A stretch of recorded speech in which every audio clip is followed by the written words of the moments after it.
What's going on YouTube? Florida Man Videos here. Gonna be talking about the Fightlite MCR, and this video is in response to a YouTube comment in which I was talking about how I used to own the MLok Fightlite MCR upper and how I actually had to send it back for warranty issues because I had issues with it, and how I do not personally recommend it. So this particular one is the Picatinny rail version of the Fightlite MCR upper. You can see the Picatinny rails.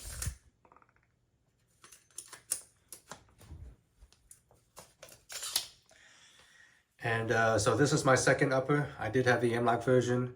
I sent it back for warranty issues, and they sent me this one in replacement because I requested the Picatinny rail version because I had a lot of issues with the M-Lok. So let's get into it.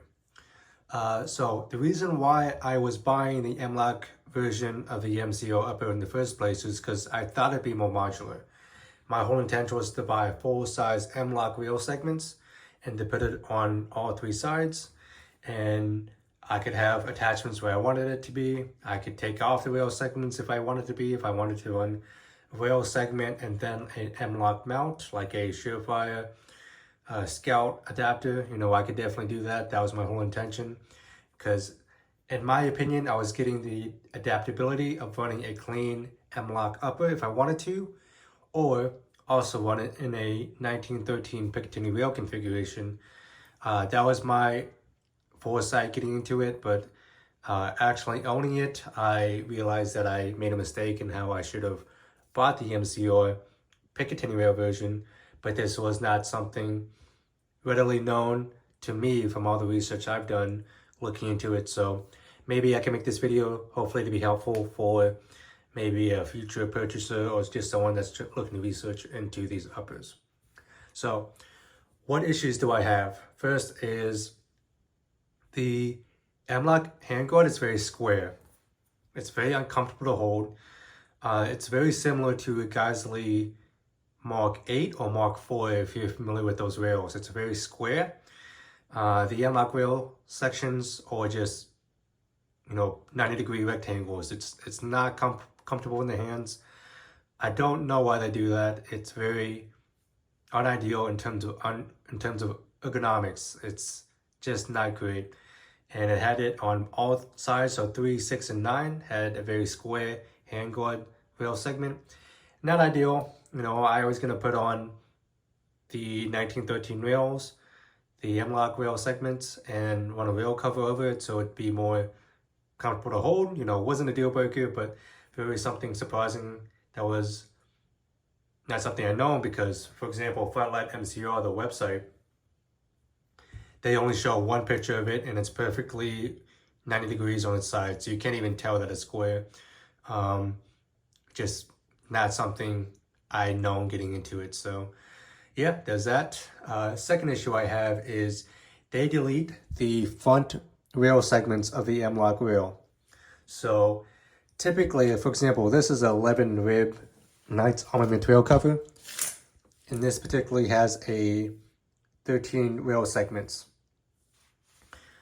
The MLok version of the upper only had 9 rail segments. It had an even extended, further reduced portion of the handguard on 3, 6, and 9 o'clock, which is a bad design in my opinion, because when you mount a light, when you mount a laser, when you mount a bipod or grip, you typically want it as far forward as you can in this case, and them deleting the front end of the rail segments on a pretty short handguard is really unideal, because, for example, if this is a 16-inch barrel, this is the equivalent of a carbine length handguard. A 7-inch rail system on a 16-inch barrel. That is a very short handguard, and deleting the end of the rail segments in the MLok version, it's partially deleted on the Picatinny rail too, but it's even more exaggerated on the MLok version, that it's really unideal. I'll show some bipod pictures which show how bad it is, because I have my bipod mounted as far forward as I can on the bottom, and it's still nearly in the middle. It's very unideal. That was a really bad design how they, in my opinion, delete the end of the rail segments, which is exaggeratedly bad on the MLok version. Third issue I had was the MLok rail was not compatible with MLok Accessories. I'll say that again. I was not able to properly add any MLok accessories to my Fightlite MCR upper. If I would try to add, when I tried to add my MLok rail segments, it wouldn't actually rotate. The nuts would not rotate. So, strange. I tried MLok in terms of the mag pull, in terms of BCM, in terms of many OEM different manufacturers, and for the T-nuts to rotate properly, and it wouldn't. I sent it back to Fightlite MCR under warranty. They paid for my shipping label. They took care of me in about 2 weeks for the turnaround, and they did admit that the tolerance was too tight on the handguard, and so it was a manufacturer defect. And yeah, I mean, they replaced it, and that's why I now have a Picatinny rail version. But those are the 3 issues I had. It really was unideal for all 3 issues, in terms of ergonomics, in terms of placement of the rail segments that you can add, and I also had a manufacturer defect where my MLok rail accessories were not properly attached. So yeah, I'm happy with the way I have mine set up now. I have, like I said, the MCR 060C. That's the SKU of mine. It has circular, I guess, vent holes for the handguard. They do have a different version that has a more rectangle look for the vent holes, but I like how this one looks. Kind of reminds me of the Mark 46, which I think is actually the 7.62 version of the saw.